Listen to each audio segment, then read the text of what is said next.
So, I was always kind of like a little different as a little girl. I loved all kinds of animals, not just the furry ones. I loved, reptiles and amphibians and insects as well.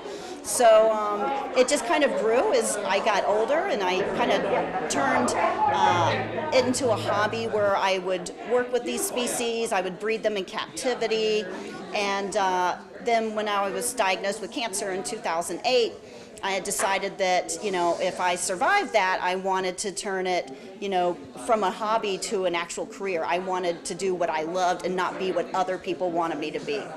So I started doing it full-time, traveling across the United States, going to schools and libraries and museums and teaching children about reptiles, amphibians, conservation, biodiversity. I even helped train DEC, U.S. Fish and Wildlife Service, and law enforcement on how to handle crocodilians and venomous snakes during drug raids and illegal animal confiscations.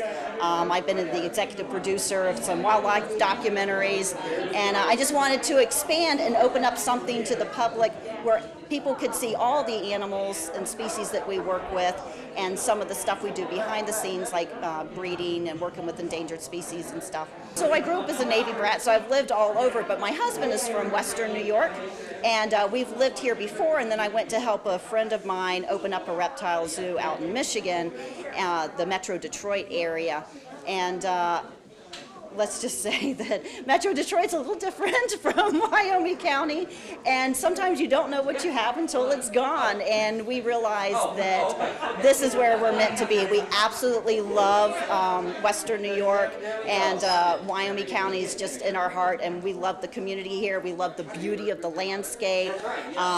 Yeah, this is our dream right here, so we're not leaving. This is it. So they're getting educated by, our zookeepers, and if they're feeling brave enough, they can even touch or hold the animals as well. Matter of fact, nobody in here has any venom during the flu shot. We're all safe here.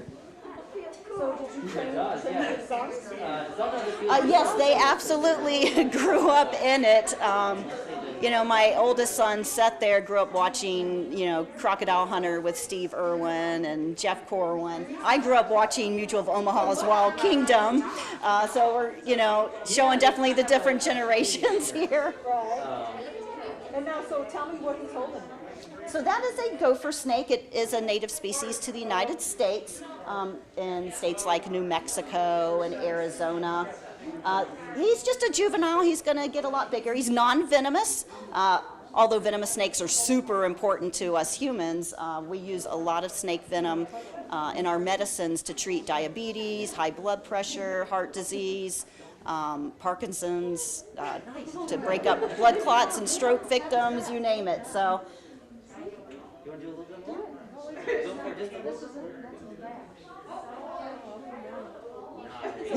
Hey, good job, man. Good job. I can give you a virtual high five. Yeah, definitely. I think they're a little bit, more willing to touch the turtles and the tortoises and the lizards. Snakes, people tend to, kind of hesitate a little bit, but then once they actually touch them and interact with them, they realize, oh my gosh, they're not this big, scary, thing that, people have, talked about in mythology and folklore and stuff. He is called a blue-tongued skink. A blue-tongued You can see his tongue there. Oh, let's see his tongue. And it's bright blue. In the wild, that signals danger, bright colors. Uh-huh.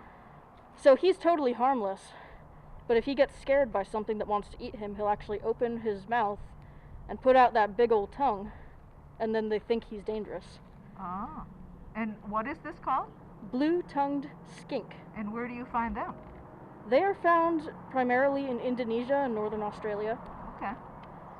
And they can live 20 or more years. 20 or more years? Mm-hmm. Wow. They're omnivores, which means they'll eat plants and meat. So they can basically eat a mixture of meats like chicken and proteins. Uh-huh. They'll eat bugs, but they also love veggies. Wow. Blueberries are one of their favorites. Blueberries, huh? Yep. To go along with their tongue. Now, does this guy have a name? He does not yet. He's still a baby. Oh, We're waiting for his personality to show before we name him. okay. But as you can see, they're calm as can be. Uh-huh. Totally harmless animal. They're very good for showing to the kids.